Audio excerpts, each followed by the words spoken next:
dirigé par Dominique Tassot et intitulé La sidérurgie, une vieille histoire toujours en train de se faire. Je vous souhaite une très belle nuit à l'écoute des programmes de Radio Courtoisie, les minuit. Radio Courtoisie, toutes les droites, tous les talents.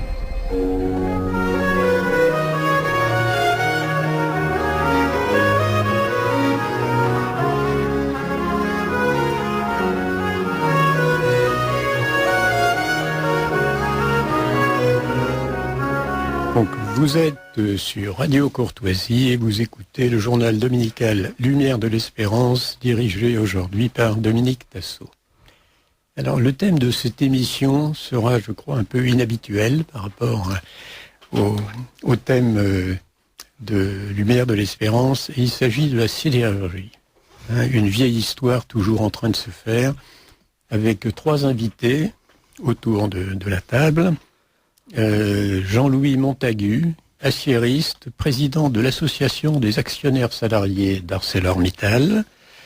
Nous avons Jacques Boivin, fondateur du club professionnel Mines Stratégie, et Marc Rumbach, ancien chercheur de l'IRSID. IRSID, ça veut dire Institut de recherche de la sidérurgie. Alors, contrairement à l'habitude, il s'agit d'une émission préenregistrée, donc vous ne pourrez pas intervenir pour poser des questions, mais vous pouvez envoyer vos questions ou vos remarques par courriel à courtoisie@radiocourtoisie.fr et les questions seront transmises. Voilà. Donc, nous allons parler de la sidérurgie.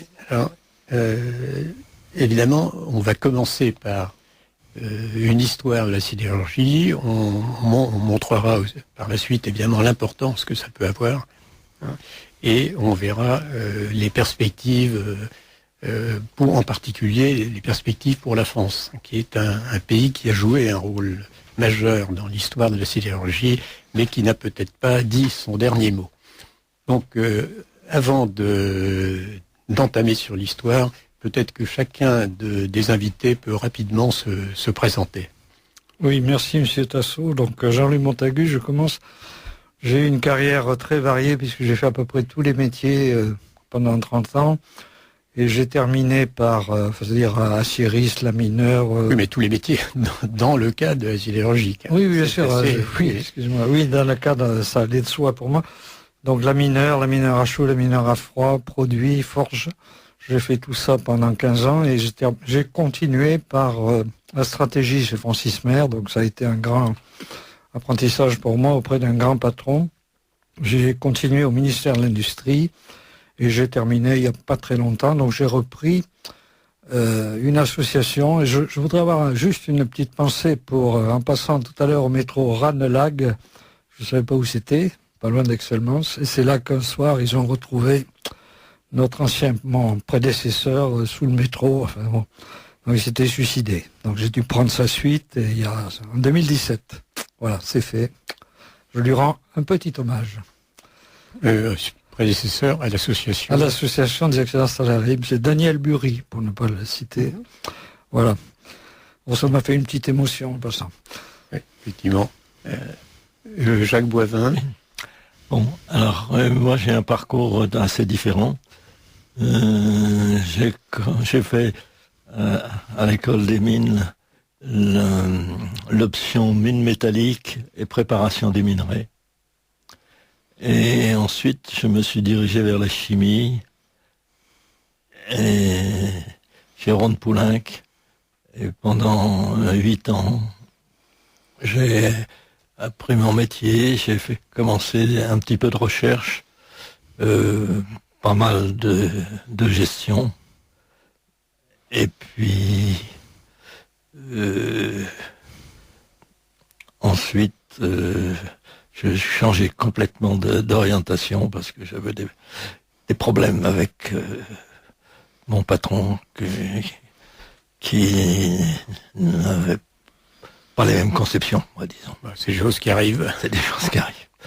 Donc, je suis parti à Nouméa, en Nouvelle-Calédonie, où je me suis occupé de toute la logistique de cette très grosse usine qui a comporté jusqu'à 5000 personnes et qui comportait à peu près tous les appareils, les gros appareils de la sidérurgie. Un bas-fourneau, des fours électriques et des cornues d'affinage. C'est certain que la sidérurgie, c'est ce qu'on appelle une industrie lourde.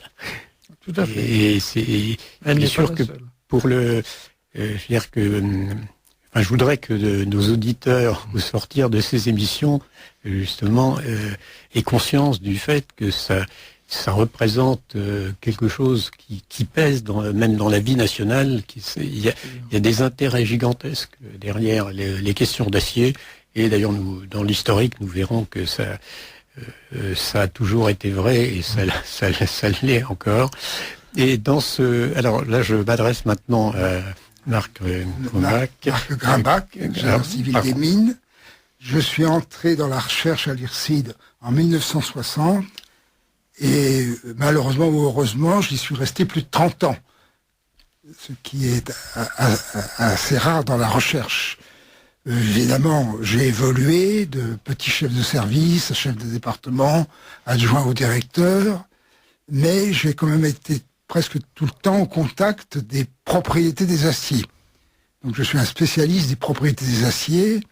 Je les ai presque tous eu entre mes mains, examinés, cassés, etc.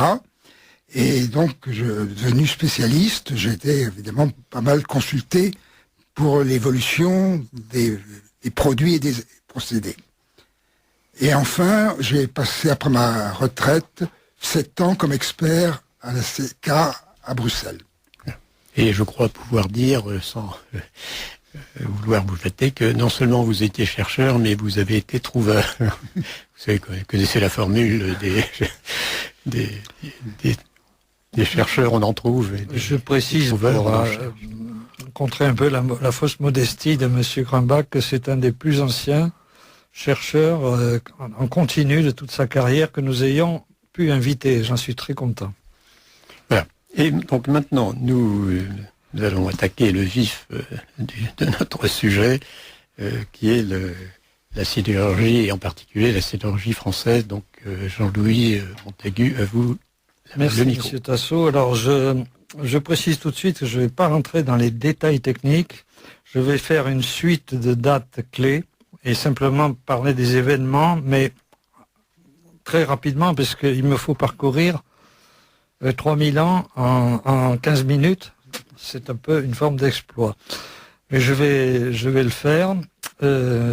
Deuxièmement, je rappelle, par contre, pour ceux qui veulent connaître les détails, que j'ai commis, d'ailleurs suite à votre proposition il y a 3 ans, ça date déjà d'il y a 3 ans, une histoire détaillée de la métallurgie en 3000 diapositives, où là j'explique en détail les problèmes techniques et les évolutions, et c'est sur le site de Calaméo, sous le nom de CD Story. Bon, c'est un peu franglais, mais... Alors Calaméo, c'est-à-dire, si on fait Calaméo sur Internet... Oui, c'est le plus grand hébergeur de diaporamas. Enfin, moi, je n'ai jamais écrit de bouquins, mais j'ai souvent fait des diaporamas et des conférences. D'accord, donc on va sur Calaméo, et une fois qu'on est sur Calaméo... CD, comme sidérurgie, Story, comme histoire en anglais. Ah oui, d'accord. Ouais.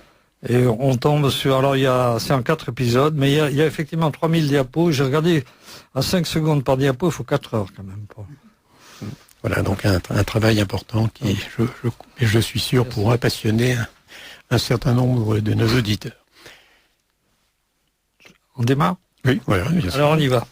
Et on s'arrête. Alors, vous pouvez me poser des questions, mais je vais essayer d'aller assez vite. Donc, l'histoire de la sidérurgie commence vers 1700 avant Jésus-Christ avec l'apparition du fer après l'âge du bronze. Et en 1200, on signale les 2 civilisations de Hallstatt et de l'Athènes qui ont déjà produit on voit encore des sabres absolument magnifiques et merveilleux qu'on cherche encore aujourd'hui à imiter. En Gaule, enfin si on peut appeler ça la Gaule, ça apparaît vers 500 avant Jésus-Christ.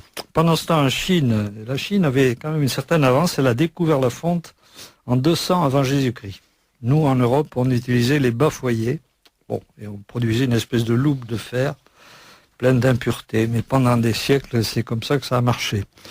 Jusqu'en 1804, les cisterciens développent les premiers martinets hydrauliques. Ils pensent à utiliser les moulins pour leur soufflerie, et puis pour agiter des martinets qui sont des marteaux de forge, tout simplement. Et en 1100, les premiers hauts fourneaux apparaissent en Suède. Alors là aussi, il y en a d'autres qui revendiquent l'origine des hauts fourneaux. Alors, attendez, quelle est la différence entre un bas fourneau et un haut fourneau? La hauteur, puisque comme ça on en indique. Et puis en plus, le bas fourneau, bon, il fait quoi, 50 cm. On en a reconstitué d'ailleurs en Périgord.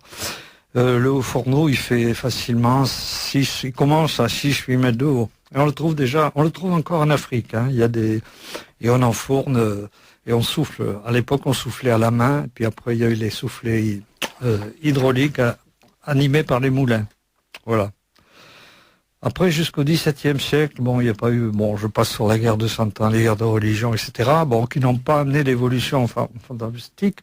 Enfin, qui ont quand même changé, le fer a changé la nature de la guerre, parce qu'en particulier effectivement, militairement, l'artillerie surtout, avec les canons, mais qui étaient aussi en bronze, hein. Et puis les boulets, la fabrication des boulets qui ont amené beaucoup d'évolution. Puis à l'époque aussi, il y a de magnifiques armures qui sont des œuvres d'art en elles-mêmes, des sabres et des épées qui sont des œuvres d'art. Et avec une qualité d'acier, parce que vous... Alors avec une qualité d'acier peut-être discutable. Oui. Enfin, du temps de l'Athènes, on fabriquait aussi de l'acier qu'on appelle damassé. Je ne veux pas rentrer non plus dans le détail, mais qu'on cherche à imiter de nos jours, avec plusieurs nuances d'acier qui s'entremêlaient pour renforcer la dureté. Parce que le problème des armes en fer, c'était leur dureté. Hein. Alors, je continue quand même, Alors, Colbert a été le grand acteur qui a développé une industrie sidérurgique digne de ce nom pour reconstruire la marine française autour de 1680. C'est la fameuse route des canons le long de la Charente, où il y a une centaine de hauts fourneaux, dans ma région d'ailleurs, où on fabriquait tout ce qui était armement pour la marine qui était construite à Rochefort. Voilà. Et on a reconstitué là un haut fourneau, et tous les ans d'ailleurs on refait des fournées pour le grand public. Entre autres, on a reconstruit l'Hermione, qui était le galion de... Effectivement, je l'ai vu, d'ailleurs, à Rochefort. Il y a un canon qui a été fait comme ça, pour aller jusqu'à à l'identique, quoi. Le galion de Lafayette. Alors, commencent les premières évolutions, elles arrivent surtout en Angleterre. 1707, comme on faisait la fonte à partir du charbon de bois, on déboisait beaucoup. On a Abraham Darby, en Angleterre, a remplacé le bois par du coke, c'est-à-dire qu'on appelait à l'époque charbon de terre. C'est-à-dire c'était un charbon distillé. Et du coup, on a sauvé les forêts. Ce qui est marrant, c'est qu'aujourd'hui, c'est un peu l'inverse.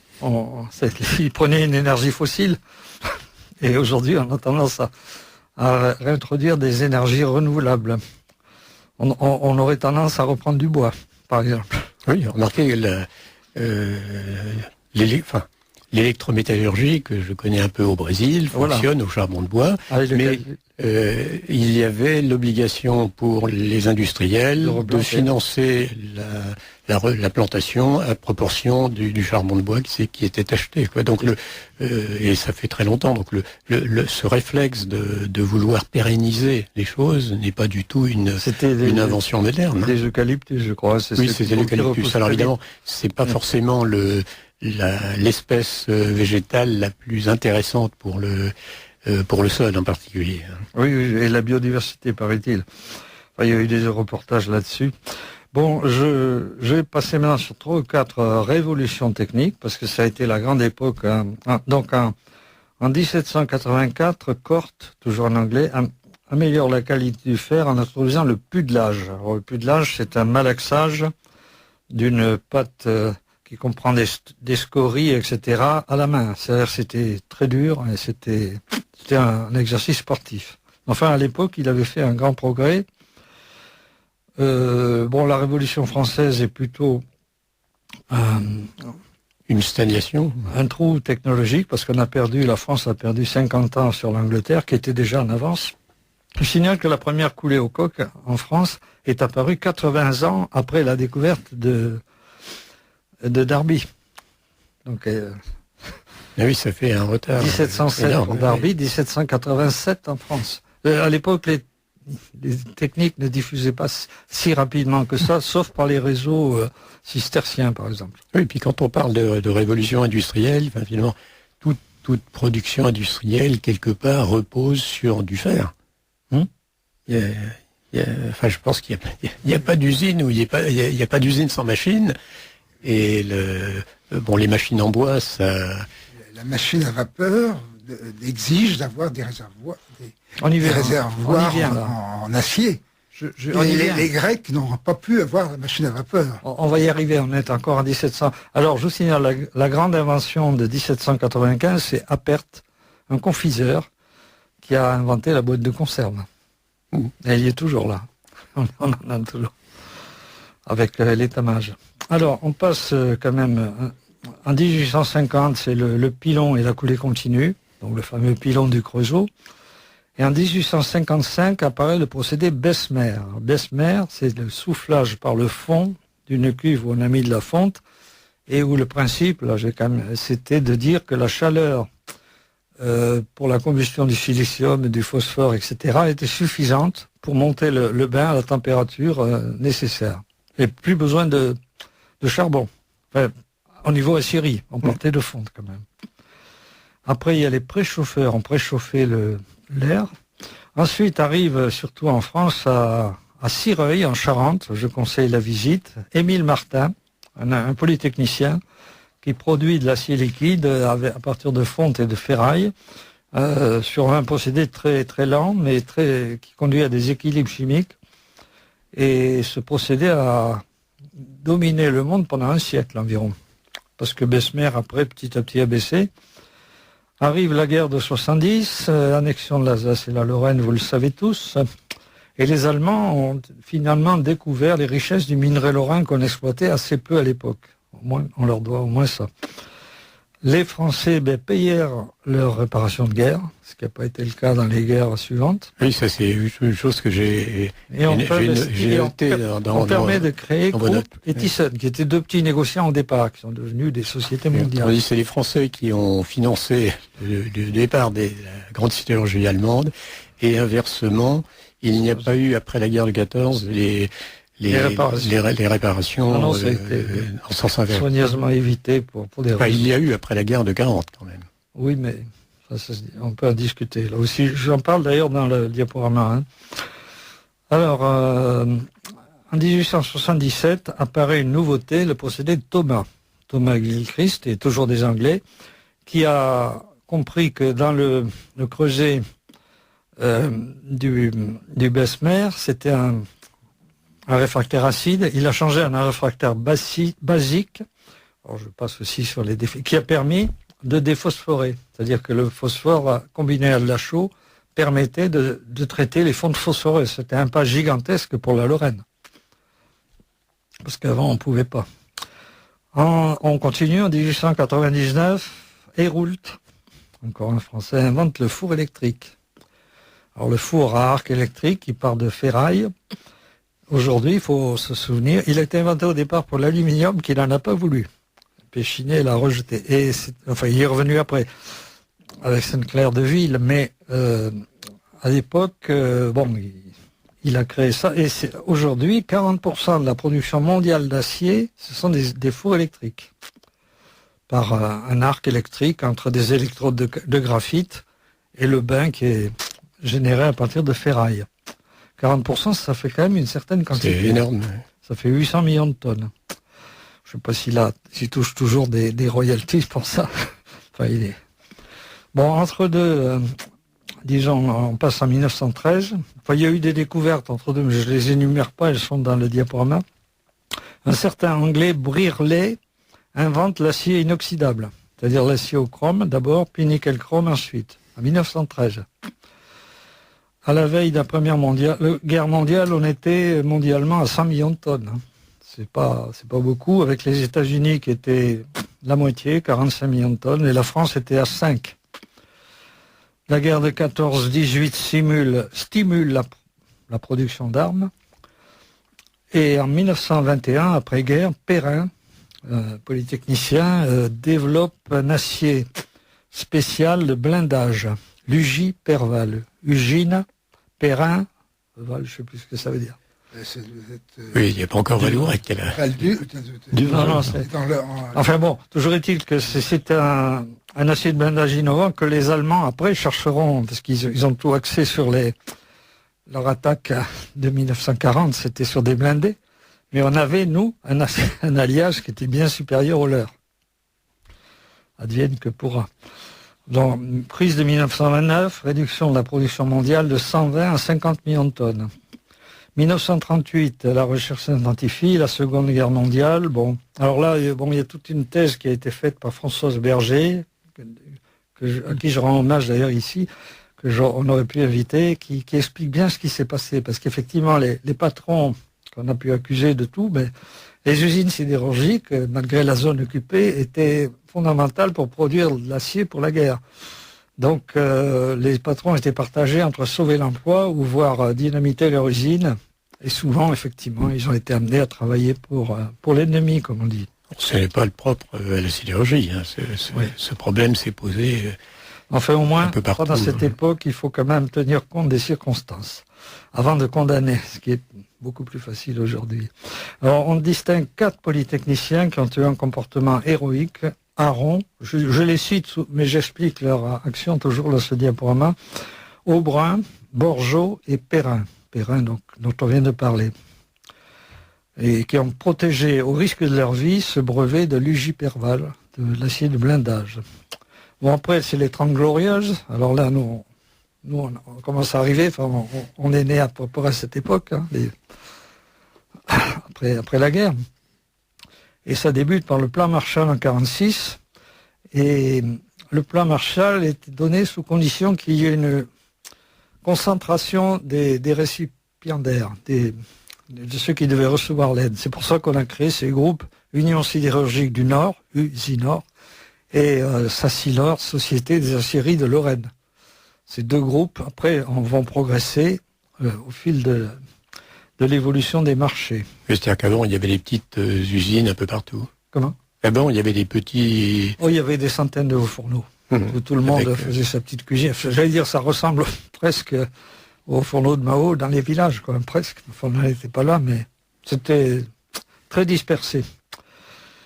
Alors, en 1947, l'ONU, pressentant qu'on manquerait d'acier pour la reconstruction, préconise la création de la CECA, c'est-à-dire Communauté européenne du charbon et de l'acier.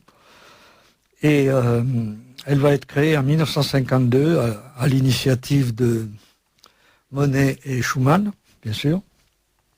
Et elle devait durer 50 ans. On verra en 2002 la conclusion. Mais en même temps, ce qui se passe à ce moment-là, en 1947, c'est une révolution technologique alors fantastique. C'est la découverte d'un procédé d'acier à l'oxygène, qu'on appelle LD, du nom des usines autrichiennes, parce que c'est en Autriche que c'est découvert, Linz et Donawitz, procédé LD, qui en ce moment couvre les 60% restants de la production mondiale, c'est-à-dire 1,2 milliard de tonnes environ. C'est procédé LD, découvert par un métallurgiste suisse, Robert Dürer, dont le nom finalement est un peu effacé aujourd'hui, et qui remplaceront très rapidement, les méthodes Martin et Bessemer dont on parlait tout à l'heure. Le risque de cet acier, c'est qu'il s'agissait de ce procédé, il s'agissait d'approcher une lance remplie d'oxygène et refroidie à l'eau d'un bain liquide de fonte, et les gens craignaient que ça explose. Mais en fait, non. La preuve. Enfin, il y a des risques à ce procédé, comme le moussage que j'ai bien connu, mais c'était quand même. Et alors la productivité a été améliorée de façon fantastique. Parce que c'est quand même intéressant de voir la portée des inventions. Oui. Parce que évidemment, on peut faire des inventions à tous les niveaux. Enfin, même, je veux dire, un boulanger peut aussi perfectionner la façon dont il fait le pain, etc. Mais dans le cadre de l'industrie lourde comme la sidérurgie, on a un effet multiplicateur extraordinaire. Absolument. D'autant que la consommation ne cesse de croître. Donc, j'ai montré une courbe qu'on ne peut pas voir à la radio, mais c'est une croissance exponentielle. Oui, effectivement. Contrairement à ce qu'on pourrait penser, le fer n'est pas quelque chose du passé. Il est lié au développement et au PIB des pays qui se développent. Alors, il est amené à continuer à croître. On en est à 2 milliards de tonnes et il pourrait monter à 3 ou 4 d'ici la fin du siècle. Et on pourrait penser que l'air était maintenant au plastique, aux matériaux nouveaux, etc. Mais en oui, fait, ça a été longtemps un mythe. Bon, ils ont peut-être gagné quelques points à certaines époques, mais oui, pour l'allègement, hein, toutes ces questions-là. Mais ils sont fragiles, ils vieillissent. Bon, alors je continue. Oui, Marc. Plus difficile à recycler. L'acier, par les ferrailles, n'est pas recyclable, il est recyclé. Oui. On le réutilise. Oui, effectivement, c'est très important. C'est un avantage énorme. Et il n'est pas très cher à recycler. Enfin, il faut chauffer, mais non, et nous, il n'y a plus de réduction chimique. Les vieilles nations industrielles comme nous disposent d'un gisement de ferraille actuellement qui est colossal, hein, plus d'1 milliard de tonnes. Et c'est à nous de savoir en faire un atout. Bon, je continue sur la... Il faut quand même savoir que la CECA, la France a été écartée par le ministre Pinet de son bénéfice pour la sacrifier sur l'autel de l'inflation. Pour ne pas avoir augmenté les prix, on a fixé les prix pendant 17 ans. Ce qui a conduit à la déroute que certains ont pu constater jusqu'en 1977. Pendant ce temps, les Allemands profitaient du marché libre ainsi créé. Et eux ont pu investir. Ça, on voit l'importance des décisions politiques. Ah, là, c'est... Et de la suite, et de ce qui s'ensuit. D'une certaine façon, je dirais la sidérurgie est une chose trop importante pour être confiée à des politiques. Mais d'un autre côté, comment faire autrement? Il y a des sidérurgies politiques qui ont été créées par... Moi, je pense à, je ne veux pas le dire, mais l'usine de Lamassoure, on peut dire, à Cyril de l'Atlantique, à Bayonne. C'est un politique, et c'est une réussite, alors, parfaite. Mais il peut y avoir de tout. Hein. Alors, justement, c'est là qu'on voit diverger 2 filières, la filière lorraine et la filière dunkerquoise. Alors, Dunkerque, c'est le procédé LD avec les minerais riches à 66%. Et la Lorraine, c'est le procédé Caldo. Ils ont misé sur un procédé de cuve inclinée, qui était nouveau à l'époque, et pour des minerais pauvres à 35% de fer, et avec du phosphore. Donc c'est là qu'a commencé cette divergence qui conduit à la situation actuelle un peu... Oui, parce qu'évidemment, le minerai pauvre ne pouvait pas, enfin sur le plan économique, n'a pas pu concurrencer le minerai riche, et là il y a eu évidemment, la sidérurgie lorraine, est-ce qu'elle a complètement disparu ou est-ce qu'il en reste un peu? Il en reste. On va parler à la fin, mais ah oui, d'accord. Malgré 2 fermetures, des aciéries en particulier, il reste des laminoirs. Alors les années 50, je suis obligé d'aller toujours un peu plus vite, la microsonde de Castin est découverte ici, en France, et les travaux sur les dislocations de celui qui fut un directeur de l'école des mines, Friedel, enfin toute sa famille d'ailleurs. Là, c'était une découverte fondamentale. Les dislocations, c'est des défauts dans les réseaux qui expliquent, pour simplifier, les déformations plastiques, hein, et qu'on a pu observer grâce au microscope à balayage, etc. Ce qui permettait de vérifier la qualité de l'acier. Non, d'expliquer les mécanismes de la plasticité, pourquoi ça se déforme, comment, et pour la maîtriser après.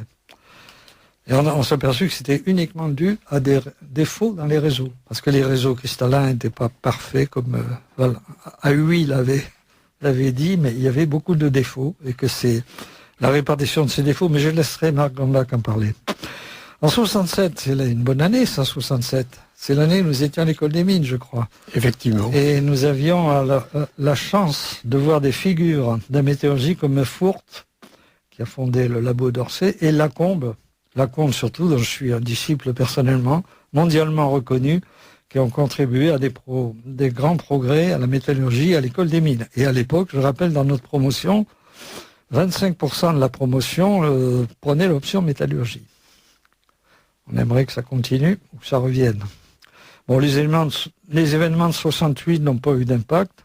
En 69, le grand choc mondial, c'est la découverte que Nippon Steel devenait le leader mondial en fusionnant ces sociétés, et on découvre qu'ils avaient atteint un niveau technologique absolument exceptionnel, qu'après on a essayé, au début c'était eux qui copiaient, puis maintenant c'est nous qui allons les copier pour essayer de les suivre. Parce que le Japon, finalement, il n'a pas de minerais, il n'a pas de charbon, il n'a pas... Il a des compétences. Voilà, c'est ça. Donc il n'y a... Et une démarche il n'y a de stratégique. Et il a bien joué. Il n'y a de richesse que d'hommes. Alors 70, j'insiste aussi là-dessus parce que tout le monde... le plan Stoléru, c'est un des derniers plans des 30 Glorieuses, et son titre disait l'impératif industriel. Bon, on voit ce qu'il en est advenu, on a pris le contre-pied depuis. Ce qui aboutit à la désindustrialisation.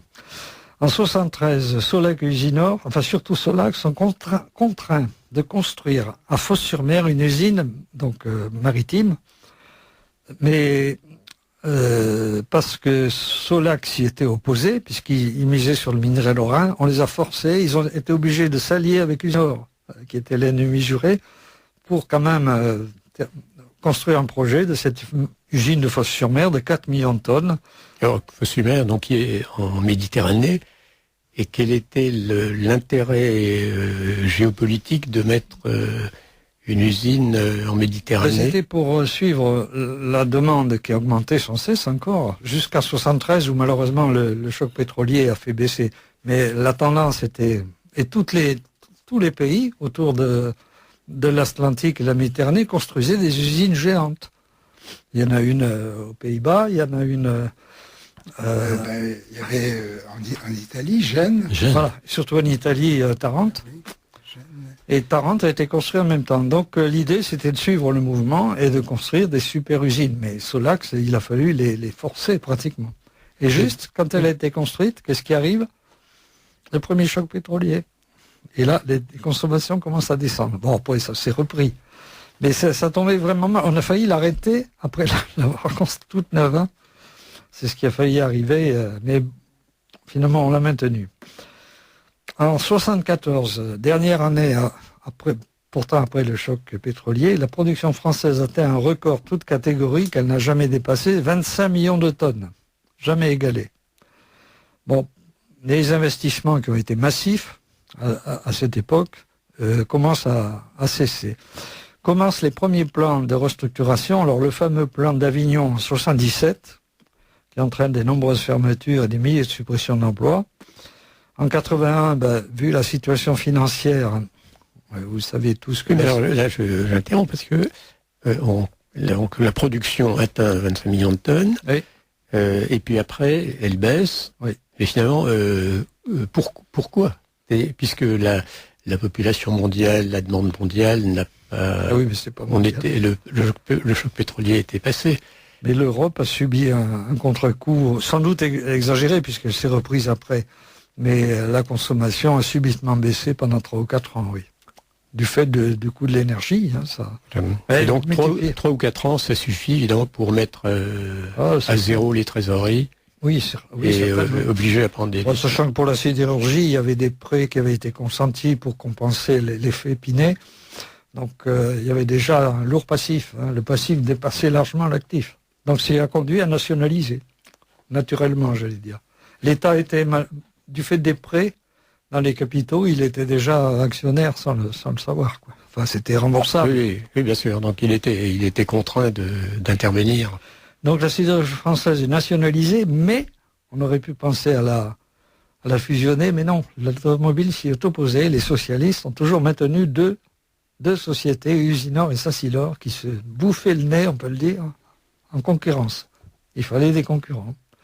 Ça a conduit bien sûr à des tas de dépenses inutiles, mais c'est pour... Bon alors en 84, je fais quand même allusion au fameux plan Fabius, qui a conduit à arrêter tous les grands projets pharaoniques de Sassilor. Parce que là, c'est le virage de la gauche qui, en 82, avec Delors, a commencé à comprendre qu'il était temps de mettre fin à la récréation et les projets pharaoniques ont été arrêtés. Bon, ce qui se passe en 85, donc en 86, c'est la cohabitation, Mitterrand-Chirac, donc c'est la droite qui revient, et Madeleine impose maire et impose la fusion. Leur maire, Francis Maire. Francis Maire, oui. Et impose la fusion que jusqu'à présent les socialistes ne voulaient pas. Et Maire est resté 15 ans, donc ça a permis quand même une grande continuité dans les décisions. Alors justement, à propos de Francis Mer, je dois dire que vous avez tout récemment sorti c'est une biographie ou c'est un livre sur Francis Mer. On peut dire. Oui, effectivement, notre association des actionnaires salariés a imprimé, pas publié, parce qu'on n'a pas d'éditeur, un livre qui reprend en 230 pages toute son action et toutes les citations, tous ses textes, ses interviews, par hommage. Oui, parce que c'est quand même très intéressant, parce qu'on voit qu'un homme, par sa personnalité, oui, par la qualité des décisions ou par sa bonne inspiration, est capable de transformer en profondeur tout un secteur aussi vaste que la sidérurgie. C'est quand même c'est matière méditation. Alors c'était très difficile parce que, comme il le dit d'ailleurs au début, personne n'en voulait, personne voulait y aller, quoi. Donc, il y avait de Carpentry, mais lui, il sortait de Pont-à-Mousson où il avait déjà redressé Pont-à-Mousson les tubes, et c'était un défi qui lui tenait à cœur. Et il l'a fait. On peut le dire. Donc je continue. En 93, il se passe aussi un nouveau plan. Après le plan d'Avignon, c'est le plan Brown, le commissaire. L'Union européenne réduit encore de 50 millions les capacités, des 50 millions de tonnes. Et avec l'idée, pas l'idée, mais la décision de privatiser toute la sidérurgie européenne. C'est-à-dire que toutes les sidérurgies, dernières aides d'État, on n'en parle plus, on ferme ce qu'il faut fermer, et après vous êtes libre. Et c'est là qu'Usinor se privatise en 95. Et donc la moitié des salariés ont souscrit à votre association, au plan d'épargne, sous forme d'actions et de fonds communs. Et c'est là qu'est née d'ailleurs l'association que je préside en ce moment, donc depuis 95. Mais à ce moment-là, les autres sidérurgies européennes restées nationalisées à l'époque devenaient des cibles. Et Usinor a essayé de s'attaquer à Ilva en Italie. Premier échec. Et d'ailleurs, si les Italiens avaient pu choisir, ils auraient mieux fait de céder. Ensuite, il y a eu les Espagnols qui nous ont échappé, ça on en reparlera. Et finalement, Usinor a dû se rabattre, si on peut dire, sur Cockerill. Et puis voilà, quoi. C'était suite à différentes erreurs stratégiques, et puis aussi à l'effet Vilvoorde. Il faut se souvenir que Renault Vilvoorde avait fermé avec grand fracas sous Jospin ou je ne sais plus qui avait, non, c'était Strauss-Kahn, qui avait dit on n'y peut rien, quoi. Et quand ils ont vu arriver Usinor, les Espagnols ont dit non, nous ça on n'en veut pas. Bon, le Vilvoorde, ça nous a joué. Oui, ça porte à conséquence, ça fait réfléchir les gens. Bon, c'est la même chose dans d'autres domaines, comme la confiscation des avoirs de certains États ou autres. Ça, inévitablement, ça fait réfléchir. Ou les arrestations impromptues de hauts personnages. Les politiques qui prennent ce genre de décisions ne sont pas forcément ceux qui vont assumer les conséquences, malheureusement. Surtout en Belgique, là, ça ne gênait pas trop les Français. Alors, ce qui se passe quand même d'exceptionnel en 97, c'est la prophétie de Perfit. La Chine s'éveille en 97. Et elle commence à exploser sa production d'acier. Alors à l'époque, mondialement, on était à 700 millions de tonnes. Elle était moyenne.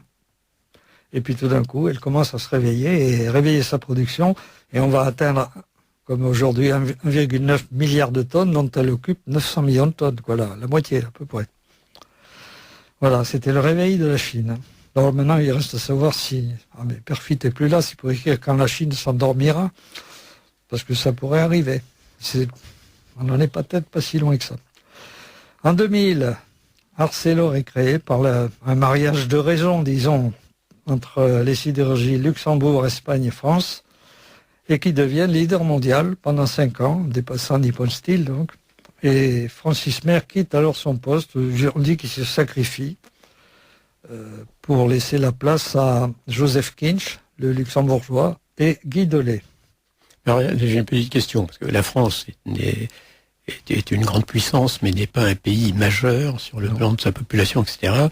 On voit que la sidérurgie française n'est quand même pas négligeable. Ah oui. Alors, où passe cet acier? Comment? Où passe l'acier? Est-ce qu'il y a des exportations? Oui. Il y a toujours eu des Oui, absolument. On importe et on exporte. Et alors, qu'est-ce qu'on importe? Des aciers lambda et on exporte des aciers de qualité, notamment aux États-Unis, qui se protègent maintenant, même de nous. Hein. Et à l'époque, on était autour de 20 millions de tonnes, on en consommait 15. Donc, et on contribue au commerce extérieur positivement. Oui, et sans compter l'acier qui indirectement est exporté sous forme d'automobile, par exemple. Oui, à l'époque. Oui, ça je ne compte pas. Mais on exportait aussi beaucoup en Union européenne. Hein. On exportait en Allemagne, en Belgique. Hein. Enfin bon, c'était l'essentiel de notre commerce. Et si on regarde ce que fait Mittal en ce moment, il en est toujours là. Hein. L'Europe reste son foyer principal de bénéfices. Hein. Au moins la moitié. Voilà. Ben, d'ailleurs, s'il est venu, c'était pour ça. Hein. Oui, alors que Mittal, pour les auditeurs qui prendraient les choses en marche, est un... On va parler après, mais disons, ça n'est pas un Français, c'est un hindou qui a donné son nom, un Indien plutôt, qui a donné son nom. La caste des Marwari, des commerçants. Bon, alors en 2000, on va arriver à l'époque actuelle. En 2002, Maire, ayant quitté, devient ministre de l'économie sous Jean-Pierre Raffarin pendant 2 ans, mais bon, il n'a pas joué sur l'acier pour autant. Et le traité CECA arrive à terme. Et le traité CECA, son bilan est extrêmement positif, on peut dire, pour l'acier. Hein. Pour le charbon, on a fermé presque tout. Donc, il reste des fonds qui vont être affectés définitivement à la recherche. Il reste quand même 1 milliard d'euros, hein, peut-être plus même. Oui, parce que apparemment la CECA, là, j'ai appris ça en vous lisant, c'était pas une structure politique. C'était une coopérative. Exactement. C'était une société privée, finalement. C'était financé. Il y avait une cotisation par les industriels du charbon et de l'acier. Et à la fin, c'était géré par un de nos collègues qu'on connaît bien, hein, Vanson, qu'il avait mis de côté, et c'était très bien géré. 1 700 000, je crois, euros. Voilà, qu'on a fini par récupérer. Voilà. Oui, qu'on a mis dans le pot commun, mais sous une ligne spéciale, qui s'appelle ESTEP. Enfin, monsieur Grambach pourra en parler mieux que moi.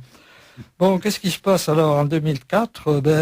Mittal, qu'on n'avait pas trop observé, commence à grossir et devient... en 2004, il devient leader mondial. Comment il fait? Il rachète l'industrie sidérurgique américaine et les PECO, qui ont été ratés par M. Dolé, mais... Alors lui, s'endettait auprès de quel type de banque? Alors, Goldman Sachs, c'était Magic Mittal. Mittal, il arrivait, il prenait des usines à 1 euro. Bon, ça, c'est pas cher. Et il les rendait rentables au bout d'1 an, partout. C'était Magic Mittal. C'est pour ça que la banque abondait, il était surendetté complètement. D'ailleurs, Maire en parle dans ce livre où il dit que plusieurs fois il est venu le voir, Mittal, en lui disant « J'ai un château de cartes, il risque de s'écrouler. Est-ce que vous pouvez m'aider ?» à l'époque. Ok. Justement, Mittal qui, j'ai vu ça, à un moment donné, était la 3e fortune mondiale. Oui. Et qui est aujourd'hui la 149e. Même encore. Alors en 2006, surtout, c'est là l'année clé où il boucle son OPE. OPE, pas OPA. C'est-à-dire on dit qu'il a acheté Arcelor en monnaie de singe, là, avec ses actions, par l'échange d'actions. Et son action qui valait 60 €, 2 ans après, elle vaudra 6 €. Faut quand même voir ça, c'est que si ça s'était passé 2 ans plus tard, il ne pouvait pas le faire. Il a profité de sa surévaluation par les banques là, dont on parlait. Voilà. À l'époque, dans 2006, la Chine devient premier producteur mondial. Bon, ça, c'est déjà fait. En 2008, il y a la crise des subprimes, et là, c'est là qu'ArcelorMittal voit son action dégringoler. Elle ne s'est jamais remise depuis. Hein. Elle est montée, elle est redescendue, elle stagne. Finalement, c'est un peu comme le tunnel sous la Manche. Là. Les actionnaires de Mittal ont... Eurotunnel. Hein. Eurotunnel, c'est ça. Et de la même façon, il y a une société des actionnaires d'Eurotunnel. Oui. Et les gens espéraient. Oui. Et dans le cadre de Mittal, est-ce que l'espoir... Que Mittal serait l'Eurotunnel de l'acier. Non, est-ce qu'on peut imaginer que cette action reprenne un peu de valeur? Normalement, elle est terriblement sous-évaluée. Quand on voit le nombre d'usines, de hauts fourneaux qu'il a, rien que l'actif physique, Elle est sous-évaluée, mais de façon dramatique. On ne comprend pas pourquoi, depuis 20 ans, elle stagne autour de 5-6 euros. Quoi. Voilà, ils essayent d'en racheter pour faire monter, quoi. Mais ça reste des subsides. D'accord, donc est-ce qu'on a un conseil à donner aux auditeurs à ce sujet? Moi, je ne donne pas de conseils. Nous, on a, en tant que salariés, on a touché des actions par l'intéressement, etc. Il y en a qui ont réinvesti. Bon, c'est très bien. Il faut avoir le cœur bien accroché. Comme on dit, c'est qu'il reste une action cyclique. C'est-à-dire que là, en ce moment, on est dans le cycle très bas. Et puis après, ça remonte. Il y en a d'autres, hein, c'est pas le seul. Hein. Voilà. Bon, je termine, on arrive au bout du circuit. 2008, donc la crise des subprimes. 2009, il ferme Gandrange, la scierie de Gandrange, une des 2 aciéries de la Lorraine, la vallée de l'Orne. Nous, on crée à cette époque un groupe de réflexion qui s'appelle le GRAMEF, un think tank, comme on dit en anglais, groupe de réflexion sur l'avenir de la météorologie en France. On a eu quand même 30 membres pour protester contre ces fermetures et dire qu'il y avait un autre avenir. On a eu parmi nos membres des gens comme Friedel, j'en suis très content, juste avant, 3 ans avant son décès, Astier, qui était un globe-trotteur universel, et Pinault, qui était le dernier prof de métallurgie de l'école des mines. Enfin, entre autres, on avait des politiques, des universitaires, voilà. D'accord. En 2012, François Hollande approuve la fermeture de la phase à chaud de Florange, c'est d'aller au fourneau. Bon. En 2015, ArcelorMittal s'endette, commence à s'endetter en rachetant des mines, et là, il a creusé son déficit, et c'est l'époque où la COP 21 fixe l'objectif de l'accord de Paris de 1,5 degré de réchauffement climatique maximal. Et c'est là que commencent les difficultés du procédé de l'acier. Ce qui se passe aussi, c'est que la Chine crée Baowu, le premier groupe mondial, donc Mittal va être dépassé du double, il était actuellement à 80 millions de tonnes, et Baowu fait 130, quoi. Mais on ne sait pas trop ce qu'il donnera. ArcelorMittal affiche un déficit de 8 milliards d'euros et voit son action chuter encore à 5 euros. Alors la sidérurgie devient accusée de 6% des émissions mondiales de CO2 et ArcelorMittal se fixe l'objectif de neutralité carbone d'ici 2050. Donc de changer de procédé finalement, de remplacer les hauts fourneaux par des aciéries électriques avec réduction d'hydrogène. Bon, il y a eu le Covid, ensuite la guerre en Ukraine, il y a la guerre à Gaza actuellement. Donc on est sur cette... Pour clôturer, on est sur cette lancée de remplacer les hauts fourneaux par la réduction directe avec hydrogène imposée par le pacte vert européen. Pendant ce temps, aux États-Unis, eux, ils se protègent avec l'IRA, Inflation Réduction Act, qui est du vrai protectionnisme. Et la Chine, elle a toujours été protectionniste. Elle déverse ses excédents de production, c'est-à-dire environ 200 à 300 millions de tonnes sur le reste du monde, c'est-à-dire en particulier chez nous. ArcelorMittal fait face à des difficultés croissantes. C'est ainsi, il a été obligé de quitter le Kazakhstan après 45 morts dans la mine. Et il envisage des fermetures au Mexique, en Afrique du Sud, en Argentine. Et il nourrit plutôt des espoirs du côté du Brésil, des États-Unis et surtout un projet pharaonique en Inde, qui est le pays qui est le plus prometteur en matière d'acier dans les années qui viennent. Oui, puis il y a évidemment un potentiel de croissance important et... Mais c'est historique. Je ne sais pas si j'ai tenu les temps. Merci Jean-Louis pour nous avoir fait ce...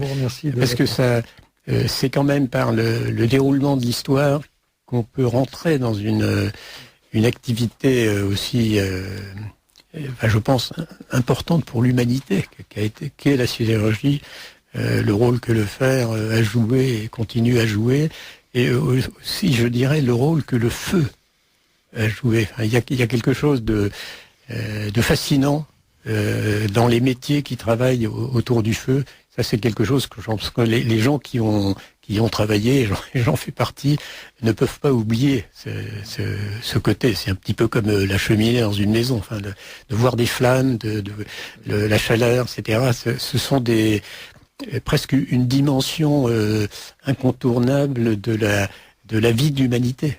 Alors, personnellement, d'ailleurs, vous me faites penser à cette histoire. Moi, je descends d'un maréchal ferrant Et tout petit, j'ai connu le forgeage des fers à chevaux. Donc, moi aussi. Je me souviens très bien du maréchal Ferrand qui venait sur la ferme familiale. C'était tout un cérémonial, quelque chose de passionnant. Alors, nous allons faire une petite coupure musicale. Et alors, cette coupure musicale, Jean-Louis Montagu, c'est vous qui l'avez choisie. Est-ce que vous pouvez expliquer? Alors, évidemment, ça s'appelle l'harmonieux forgeron. L'harmonieux forgeron. Bon, d'abord, j'étais forgeron, bien sûr. Mais c'est un morceau assez difficile à jouer à la guitare. J'avais bénéficié des cours d'un ingénieur d'Unimétal qui s'appelle Marc François, s'il écoute, c'est bien. Et pendant 2 ans, il avait essayé de me faire jouer ce morceau qui est assez difficile. Il y a 6 variations, je crois. L'air est simple, mais il y a 6 variations derrière et il faut s'accrocher. Voilà. Donc, c'est du Giuliani. Hein. L'harmonieux forgeron de Handel.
Vous appréciez cette émission? Alors aidez Radio Courtoisie à en produire d'autres. Rendez-vous sur soutenir.radiocourtoisie.fr. Merci d'avance. Donc nous reprenons cette émission. Je rappelle que, bien sûr, vous êtes sur Radio Courtoisie et vous écoutez le journal dominical Lumière de l'Espérance, dirigé aujourd'hui par Dominique Tassot, sur le thème « La sidérurgie, une vieille histoire toujours en train de se faire. Bon, il y a peut-être un petit jeu de mots, se faire, et de parler du faire. Et nos invités autour de la table sont messieurs Jean-Louis Montaigu, aciériste, président de l'association des actionnaires salariés d'ArcelorMittal, qui est un groupe industriel international, mais qui possède évidemment le plus gros du capital de la sidérurgie française. Monsieur Jacques Boivin, fondateur du club professionnel Mines Stratégie, et monsieur Marc Grumbach, qui est ancien chercheur de l'IRSID, Institut de recherche de la sidérurgie. Donc nous avons fait dans la première partie de cette émission un rapide historique de la sidérurgie, ou du moins de la manière dont le fer a été utilisé, alors on peut dire par l'humanité depuis maintenant peut-être 3000 ans, enfin c'est donc, je dirais, le fer accompagne l'humanité dans tout ce qu'elle fait, de bien ou de mal d'ailleurs, depuis très longtemps, donc ça n'est pas un matériau quelconque, ça n'est pas un matériau banal, et c'est pourquoi cette émission paraissait justifiée. Alors, nous avons vu d'abord l'historique, cette croissance, cette production devenue très importante, et aussi l'influence stratégique de la sidérurgie dans la géopolitique mondiale. Alors, Jacques Boivin, qu'est-ce que, justement, à propos de la sidérurgie française, que vous avez observé pendant très longtemps, quels sont les enseignements que vous en tirez? Quand mon ami Jean-Louis m'a fait part de son projet de récapituler un petit peu l'aventure de la sidérurgie française, moi j'ai été tout de suite très attiré par l'espèce de point singulier qui a consisté par la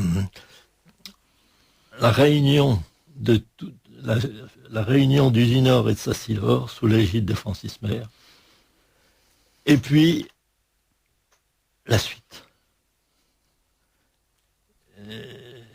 Il y a eu une montée et puis une cassure. Et on est toujours dans la... Et on est toujours dans la descente. Dans la cassure. Et c'est pour ça que j'ai souhaité intervenir. Alors, ça correspondait à une préoccupation que j'avais eue vers 50 ans,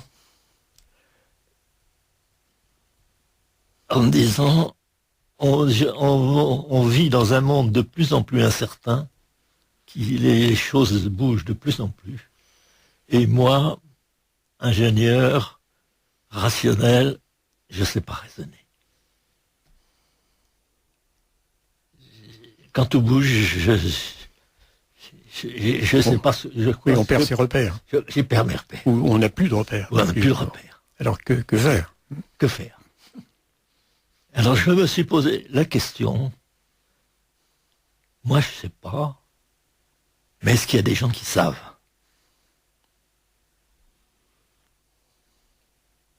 Et au bout de 8 jours, j'ai eu une réponse. Oui, les militaires. Les militaires, ils savent voir en disant, là ça bougera pas, là ça bougera pas, là ça bougera pas. Par contre, là, si je mets le paquet, ça va bouger. Oui, parce que les militaires, eux, sont dressés pour fonctionner dans un système d'incertitude. Ils sont dressés pour ça.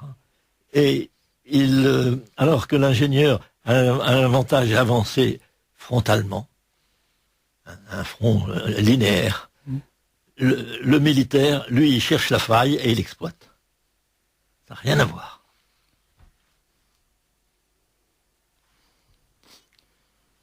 Autrement dit, comment adapter à l'industrie le savoir-faire ou les réflexes acquis par les militaires. Exactement. Alors,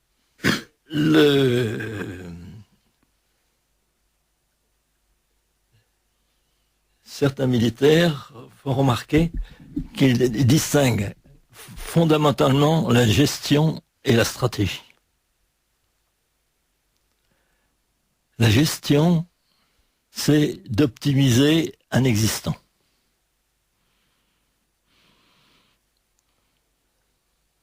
Et c'est plutôt tourné vers le passé.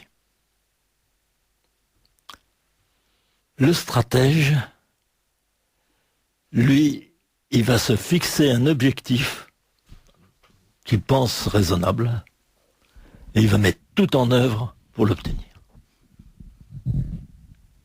Ce qui fait qu'avec des moyens qui sont apparemment comparables, il va obtenir des résultats beaucoup plus importants. Tous les industriels savent qu'il y a deux façons de travailler. Soit résoudre un problème, et là on revient au niveau antérieur, on a eu un problème, on l'a résolu, ou bien saisir une opportunité. À ce moment-là, le champ s'élargit et on obtient un résultat beaucoup plus considérable. Alors, est-ce qu'il y a un exemple qui vous vient à l'esprit et qui concerne la sidérurgie, justement? Eh ben, justement, cet exemple de la sidérurgie, pour moi, est frappant. Maire a été un gestionnaire remarquable. Il était compétent, très bien formé, parce que en sortant de l'école des mines, il a fait un certificat d'économie, puis ensuite il est parti chez François Mouston, qui était une maison qui marchait bien parce qu'elle avait une avance technologique importante avec sa fonte centrifugée. Elle a bénéficié d'une circonstance favorable, et puis en plus, comme la situation était désespérée, si on a trouvé quelqu'un, si l'État a trouvé quelqu'un qui voulait bien s'en occuper, il était bien content, et il lui a fichu la paix. Donc, Maire, avec énormément de bon sens, de rigueur, d'écoute des clients et du personnel et des gens, de souci de recaser tout le monde, de travailler ensemble avec tout le monde, de choisir d'une façon pertinente les personnes au poste clé, de constituer avec l'excédent de cadres qu'il avait, de solides services d'état-major qui vont pouvoir l'aider, eh bien, il a obtenu des résultats extraordinaires. Il a toujours voulu gérer son ensemble comme une société privée. Et dès qu'il a plu, dès que le contexte était favorable, eh bien, la privatisation a été effectuée. Alors donc c'est un gestionnaire ou un stratège? C'est un gestionnaire. Et je vais vous montrer pourquoi. Parce que il a quand même attaché de l'importance à la recherche. Ah, il a attaché de l'importance. Il a attaché. Mon ami Grambach dirait oui, sans plus. D'accord. Oui, sans plus. Il a utilisé ce que la recherche lui proposait, bien, mais c'était pas un fanatique du développement. Il n'était pas sur son dos pour lui dire quand est-ce que vous me sortez, c'est ça. Hein. Bon. Donc pour moi, c'était un excellent gestionnaire. Par contre, et c'était vite c'était un gestionnaire et aussi un meneur d'hommes. Et un meneur d'hommes. Parce que justement, il ne faudrait pas que les auditeurs prennent le mot gestionnaire. Un meneur d'hommes incontestable. Sauf que il me semble pas, ça je parle sous le concours de mes amis, avoir constitué vraiment une équipe soudée et solide. Donc il aurait fallu un stratège qui ne s'est pas présenté. Oui. Si je suis le raisonnement, ça veut dire que la phase descendante dans laquelle la sidérurgie française est en ce moment résulte un peu du fait que, compte tenu du décalage chronologique entre le moment où les décisions stratégiques sont prises et le moment où la réalité suit, disons que le manque de stratégie de l'époque pèse encore aujourd'hui. Oui, pour moi c'est un élément fondamental, c'est pas le seul.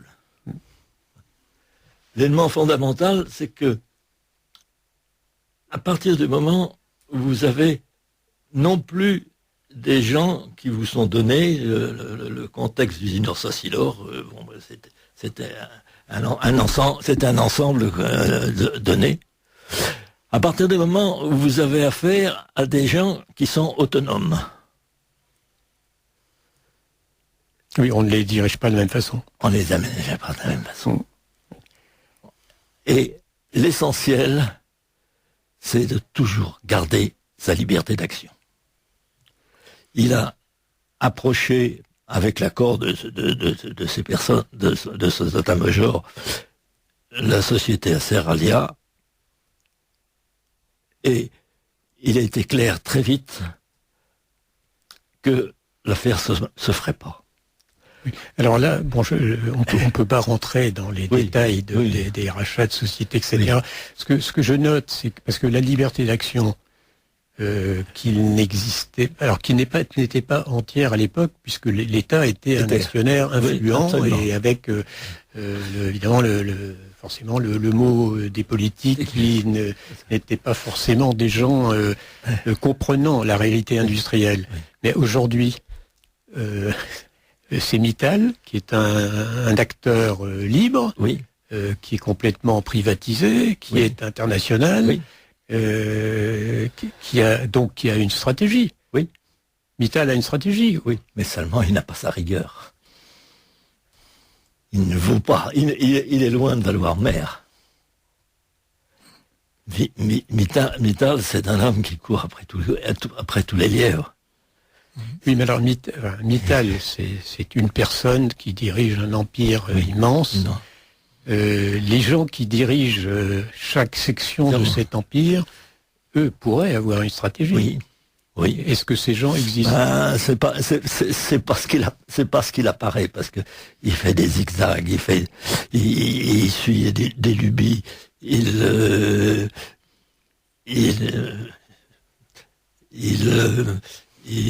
soigne, il cherche des coups, il cherche des coups avec des gouvernements, il cherche à acheter les gens, il cherche.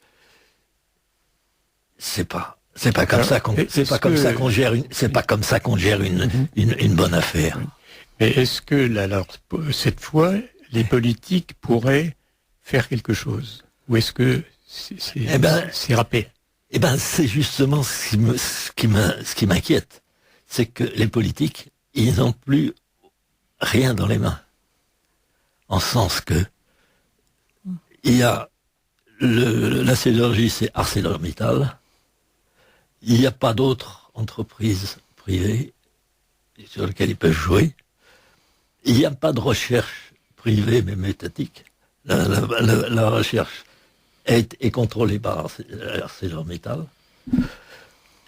Et il n'y a même pas à l'administration centrale, du ministère de l'Industrie, ou ce qu'il en reste, de spécialistes de la sidérurgie.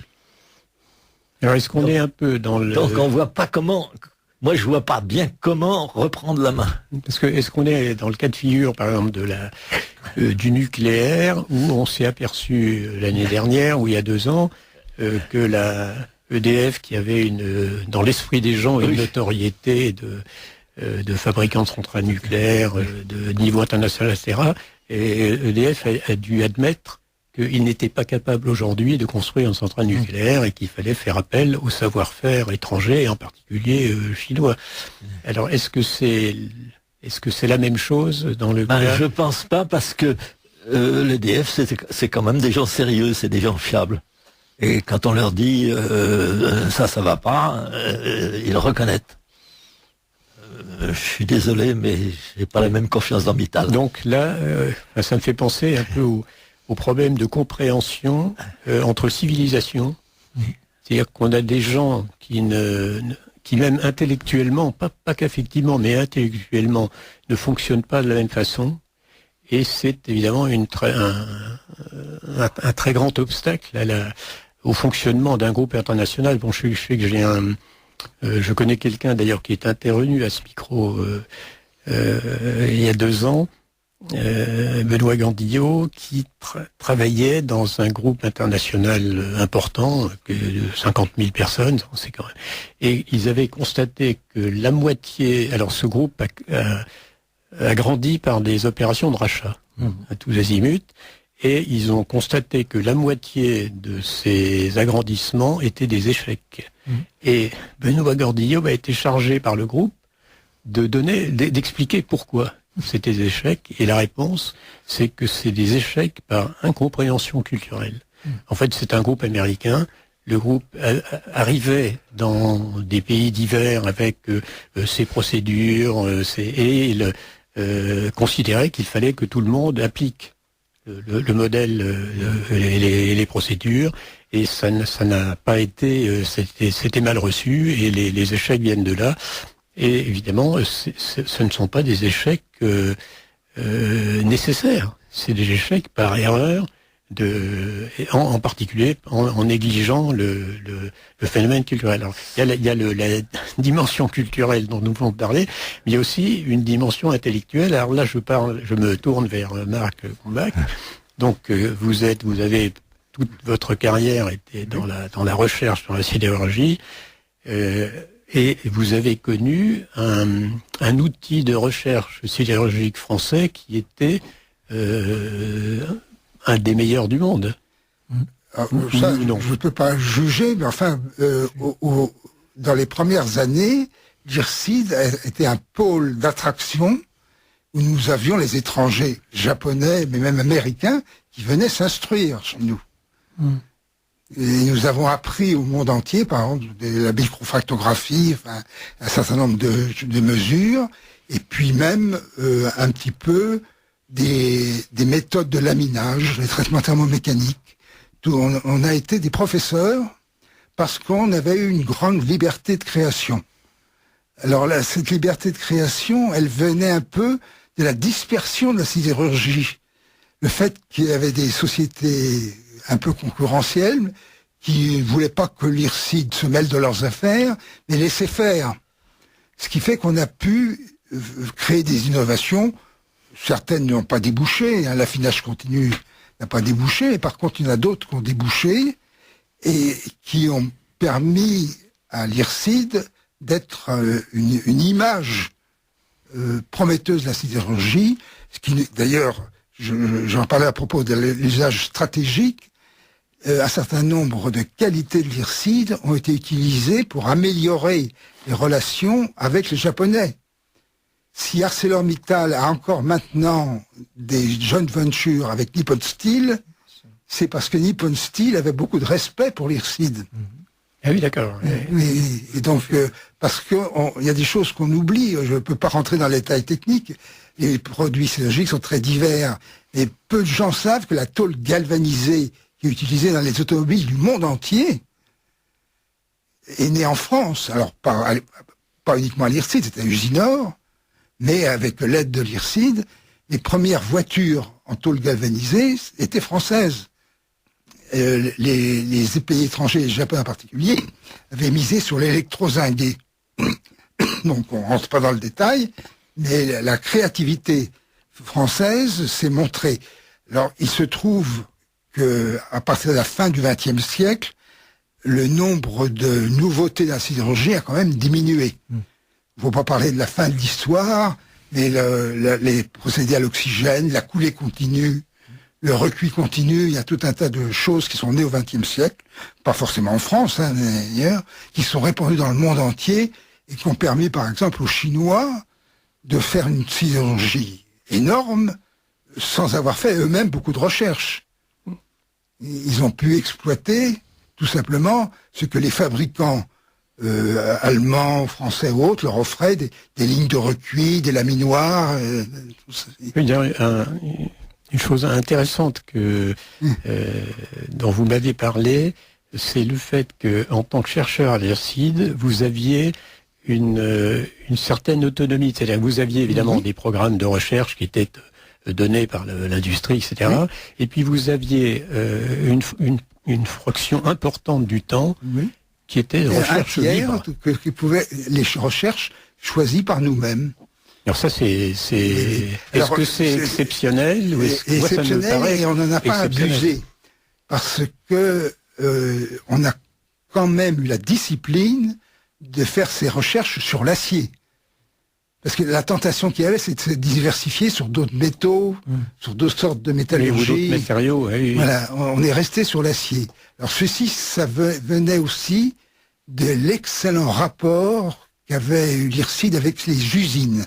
Voilà. Et les directeurs de l'IRSID en avaient fait une priorité absolue. Alors l'IRSID, comme un centre de recherche, ne fait pas que des découvertes, mais il forme des gens compétents. Les gens qui sont à l'IRSID, contrairement aux gens d'usine, ils ont le temps. Ils peuvent lire, ils peuvent aller dans des congrès. Donc ils ont des compétences. Et après, ils peuvent offrir ces compétences aux usines, qui évidemment ont toujours des petits problèmes. C'est vraiment très commode. Ils peuvent faire remonter ces problèmes vers et puis au téléphone, on vous résout le problème. C'est formidable. Ça me permet, moi, de demander aux usines de me faire des coulées spéciales qui coûtaient des millions, parce qu'ils avaient beaucoup de reconnaissance. Et on rend service. C'est d'ailleurs le propre de la recherche appliquée, des centres de recherche, d'être en prise directe sur la fabrication, et donc de ne pas être au jour le jour, mais d'être disponible quand il y a des problèmes. Est-ce qu'on peut dire que c'était un très grand avantage ou comparatif par rapport à la recherche universitaire, qui est déconnectée des besoins? Oui, oui. Alors que je crois que beaucoup d'inventions, beaucoup de trouvailles ont été faites sous la pression du besoin. Voilà. Je sais qu'en médecine, par exemple, énormément de thérapies ont été inventées tout simplement parce qu'un patient s'est présenté dans le cabinet du médecin et pour guérir ce patient, eh bien, une thérapie nouvelle a été inventée, quoi.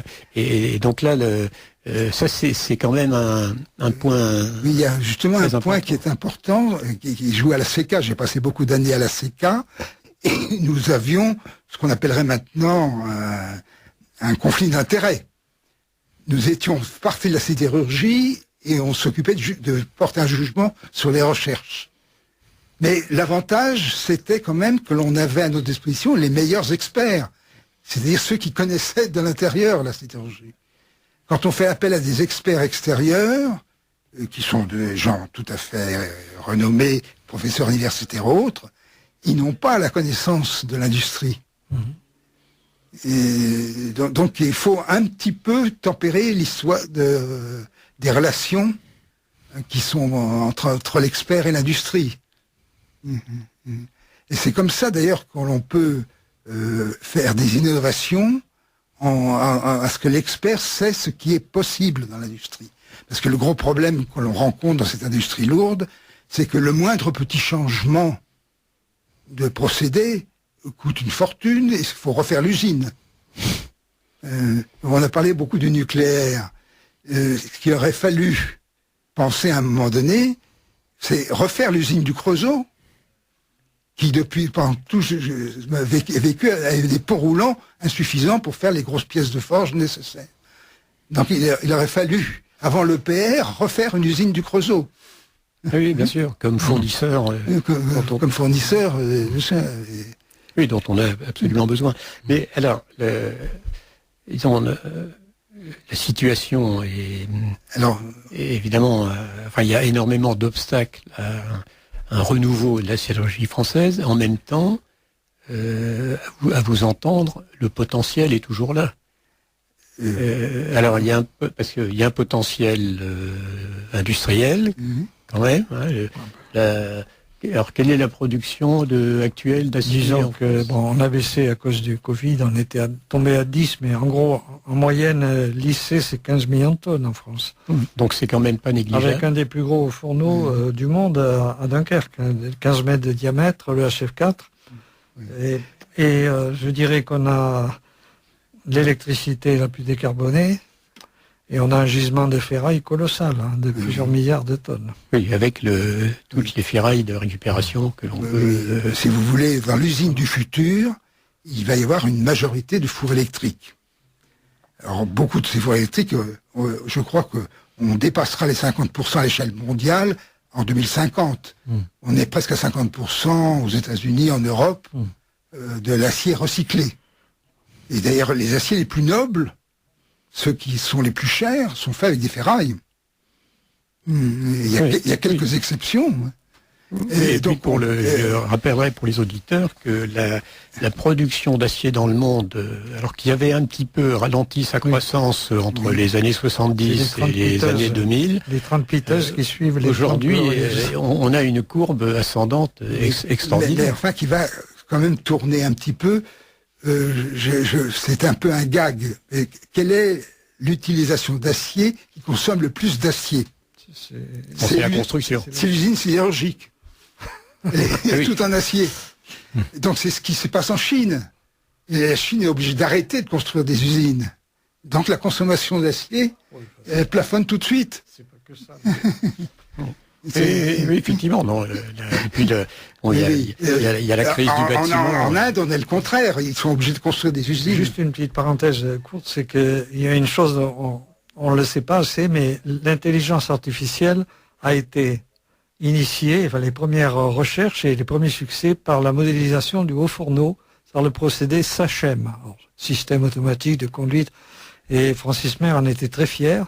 Et les chercheurs actuels qui ont commencé là-dedans, ils font référence constamment. Voilà. Alors, on peut terminer sur une note optimiste. Absolument. Est-ce que, Jean-Louis Montagnu, une phrase de conclusion qui résume au fond votre vision des choses? Alors, c'est pas ma vision, mais Francis Mer avait fait éditer un bouquin, un roman qu'on trouve encore, qui s'appelle « La vie sans fer, c'est l'enfer ». Donc, oui. Ça me paraît assez bien résumé. Non, je pense qu'on sous-estime gravement nos capacités, nos potentiels. On est dans un défaitisme ambiant qu'il faut absolument vaincre, parce que nous avons des potentialités que je viens de citer rapidement, mais il y en a d'autres. L'hydrogène natif, quand on aura tout ça vraiment mis au jour, on ne pourra que rebondir. Parce que là, on est au bas du cycle, nous. Donc, l'homme vit d'espoir, et je vous remercie de nous avoir apporté un peu d'espoir, et puis surtout je pense, une rétrospective qui permet de voir la place que la France a jouée dans cette aventure immense de la sidérurgie, et ça c'est quand même quelque chose dans l'humanité. Elle n'est pas seule, mais il faut quand même lui reconnaître ses mérites. Voilà, oui, bien sûr, on a parlé des Anglais, on a parlé... Il y a un aspect psychologique, on a parlé de l'industrie du fer, le feu. Les gens ne voyant plus les flammes des hauts fourneaux des convertisseurs disent il n'y a plus de sidérurgie. Oui, effectivement, c'est important. Je dis toujours qu'il y a 4 usines sidérurgiques dans la région parisienne. Ils ne connaissent pas. Les gens ne savent pas. Des fours électriques, évidemment, mais... Voilà. Donc, nous arrivons au terme de cette émission. Effectivement, je me souviens toujours de passant sur l'autoroute à Valenciennes, je voyais parfois même la coulée depuis l'autoroute, et ça, évidemment, à chaque fois, ça me faisait quelque chose. Donc, vous voyez, le faire, c'est très important. Quelques adresses utiles pour cette émission. Donc, il y a sur Calaméo, vous pouvez trouver un diaporama. CD Story. Voilà. En 3000 diapos. Toute l'histoire, mais détaillée. Très détaillée, technique. Voilà. Et je vous rappelle, évidemment, l'existence du CEP, le Centre d'études et de prospectives sur la science, auquel vous pouvez vous abonner à la revue du CEP, et vous pouvez sur le site le-cep.org trouver toutes sortes de renseignements à ce sujet. Je confirme en étant un grand lecteur. Et donc, bon dimanche à tous et à bientôt. Merci. Merci.